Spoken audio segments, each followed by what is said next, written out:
Welcome back. This is Lesson 2 for How to Compose Music 101, brought to you by artofcomposing.com.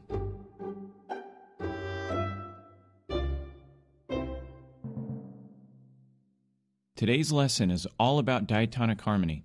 Specifically in today's lesson, you're going to learn what diatonic harmony is and how to use it, how to take the basic ideas that you composed in Lesson 1 and make them fit over a new harmony, and what inversions are and how composers use them. You'll notice that outlining one chord limits what you can do with that basic idea.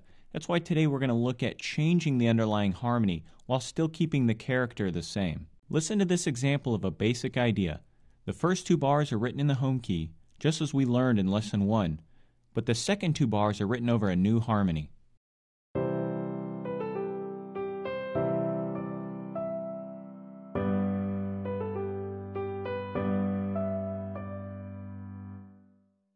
This specific example changes the underlying harmony to the second most important harmony in tonal music, dominant.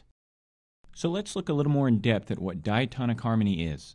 Diatonic harmony is chords built off of each note in a scale, using thirds without accidentals.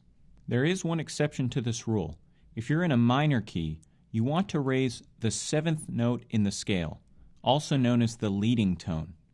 The reason is, it's only a half step away from tonic, and it gives it a much stronger pull. Listen to this example of a dominant chord without the raised leading tone, and then one with the raised leading tone.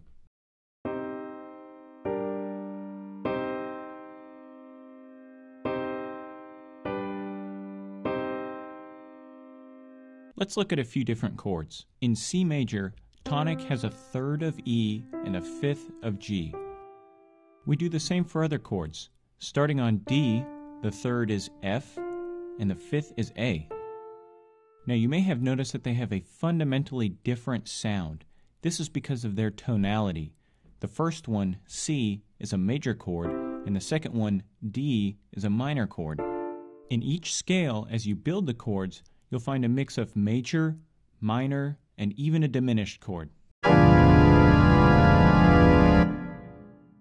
Listen to all the triads in a major key and then a minor key.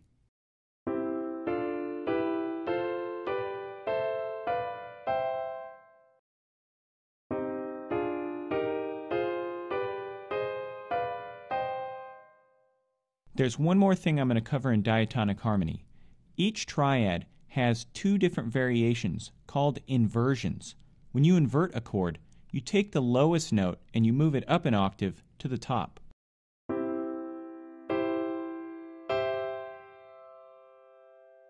Inversions give us the ability to have a much smoother bass line.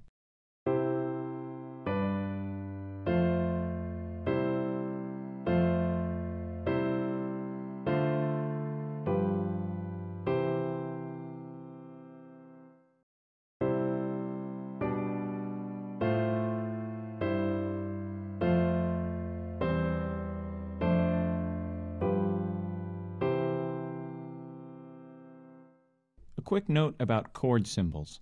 There are many different ways to say what a chord or harmony is. In jazz, rock, and pop, it's most commonly written with the letter name of the chord and then major, minor, or diminished after it. In classical, the most common way to write a chord is through figured bass. Figured bass uses a Roman numeral system and then an inversion number afterwards. For major chords, the Roman numeral is capitalized.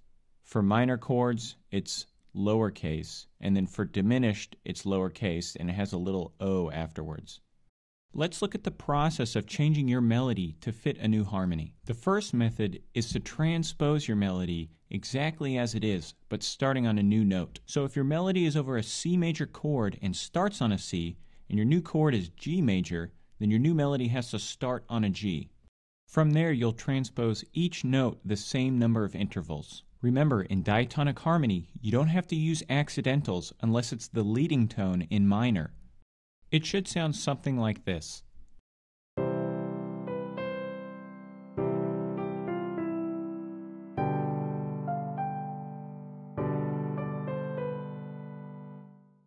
This next method is a little more advanced. Pick out the chord tones from your melody. If you remember from Lesson 1, these should be on beats 1 and 3, although you may have other chord tones on other beats. Next, for each of those chord tones, find the nearest chord tone in the new harmony. So if our original harmony is C major, and we start on the note C, and we're moving to G major, we've got two potential chord tones, D or B.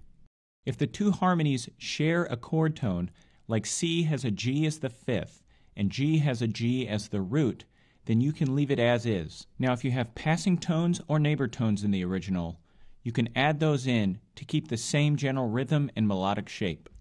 It should sound something like this.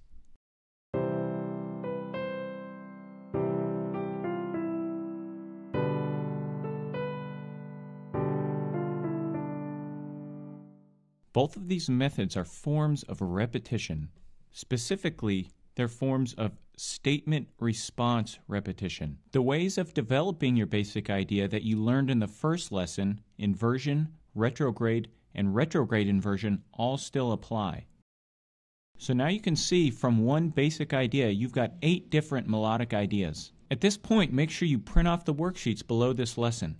In the next 2 lessons, we're going to look at simple musical form. Following that, we've got 2 more lessons on harmony, so it's going to get really good. If you found this lesson through a friend or through YouTube and you want to have access to the complete course, go to artofcomposing.com and sign up for the newsletter.